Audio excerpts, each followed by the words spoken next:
Hi friends, welcome back to our channel. Hi అండి, ఎలా ఉన్నారు ఫ్రెండ్స్? నేనైతే చాలా బాగున్నాను. అలాగే మీరు కూడా బాగుండాలని కోరుకుంటూ మీ ప్రియాంక. టుడే మెనూ వచ్చేసి చపాతీ విత్ చికెన్ కర్రీ అనమాట. ఓకేనండి, అంటే నైట్ డ్యూటీ చేస్తున్నాను. నైట్ డ్యూటీలో ఈ ఫాస్టింగ్ డేస్ వచ్చినప్పటి నుంచి నేనైతే నైట్ టైం ఏం తినట్లేదు. కానీ ఈరోజు ఎందుకో తినాలనిపించింది అనమాట. తినాలనిపించి చపాతీ చికెన్ కర్రీ తింటున్నాను అనమాట. నా చేతులతో నేను చేసుకున్న రెసిపీ అన్నమాట. చాలా బాగా వచ్చింది. నేనేమో చపాతీ పిండి కలుపుకొని మా అమ్మ ఏమో చపాతీ చేసింది.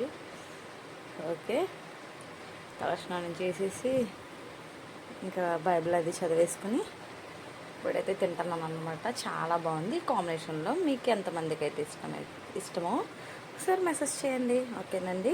అలాగే నా వీడియోస్ చాలామంది చూస్తున్నారు. ఎవరైతే లైక్ చేయట్లేదు, షేర్ చేయట్లేదు, సబ్స్క్రైబ్ చేయట్లేదు, ప్లీజ్ అండి షేర్ చేయండి, సబ్స్క్రైబ్ చేయండి, ప్లీజ్ అండి లైక్ చేయండి ఫ్రెండ్స్. అంటే మీరు చేసే ప్రతి లైక్ కూడా నాకు చేయొచ్చు, నా వీడియోస్ కూడా చూస్తున్నారు అనే ఎంకరేజ్మెంట్ ఉంటుందండి. ఎవరు చూడకుండా సబ్స్క్రైబ్ చేయకుండా ఉంటే నాకు అస్సలు చేయాలని ఇంట్రెస్టే రావట్లేదు. అయినా సరే నేను ఫిబ్రవరి అంతా చాలా బిజీగా ఉన్నాను. సో నేను వీడియోస్ చేయలేదన్నమాట. ఈసారి నుంచి నాకు వచ్చినట్టు, నాకు రానట్టు ఏదో చేసేస్తాను. ఓకేనండి, ప్లీజ్ లైక్ చేయండి. ఓకేనా? మీకు దమ్ము ఉంటాయి, సబ్స్క్రైబ్ చేయండి. బాయ్.